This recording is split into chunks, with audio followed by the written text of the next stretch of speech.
my name is Lori Campbell. I'm with Massanutten Military Academy, and today I'm going to go through a few things that might help you add some tech into your classrooms. The first thing that we're going to talk about is actually called Blendspace. As you can see, this is their little logo up here.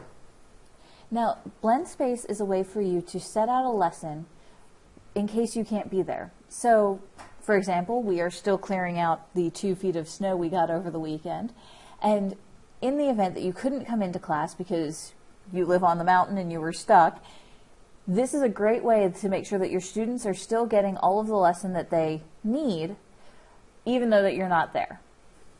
Now, putting it together is really simple. You can create a new lesson. Also, you can join different classes.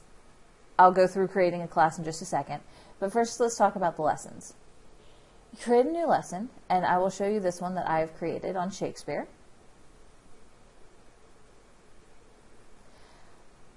And the cool thing about Blendspace is that you can add in videos, you can add in quizzes, you can add in text, you can add in music if you wanted to.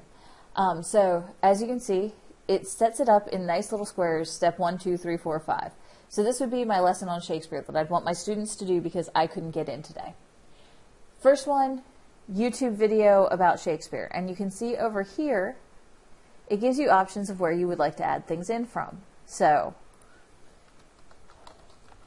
this is about Shakespeare, and there you go. You have a whole bunch of things that you can choose from.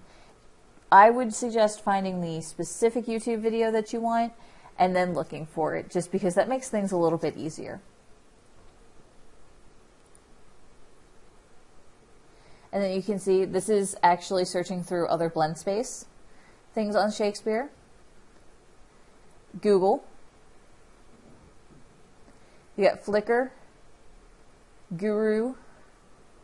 You can insert web pages, upload media files from your computer, insert from Dropbox, Google Drive, and then you can align with your Common Core standards. Now, as you can see, first thing, like I said, I found the video, dragged and dropped, it's the first thing on there. Alright, now we have the second part, which is the quiz. And as you can see, if this is their first time doing it, you can add the tutorial all about the ins and outs of how to do a quiz. It's basically like setting up any other online quiz.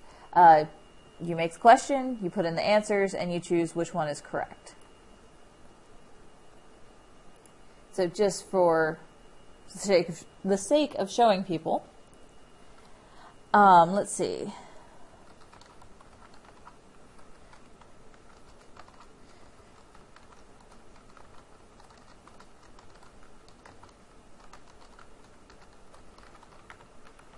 What Shakespeare play was about 2 star-crossed lovers.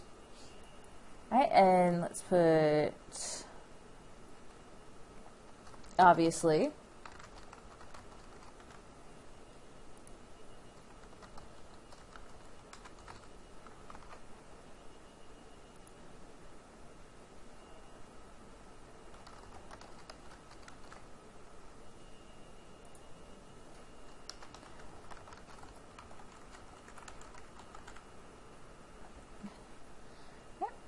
you just put in your questions, hit done, and there you go.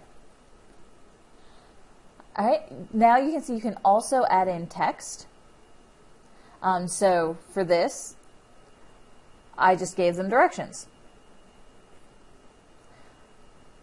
This is what you should do next, and this is what we need to discuss when you guys get back.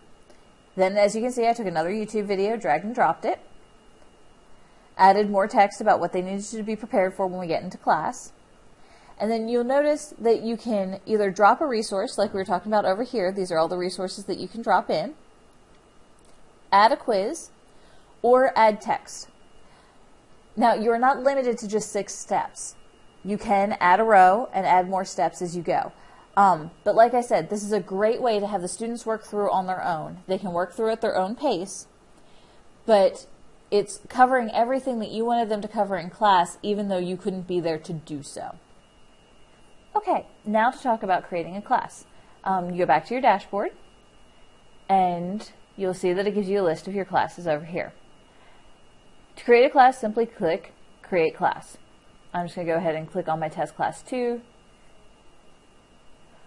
Alright, now you will see that it gives you a code. When you create the class, just click Add Students, and you will see that it gives you the class code, and sign up students at your class code at this particular website. So, give your students this website. Again, you have the options to allow your students to see all the lessons or simply the lessons that you share with them.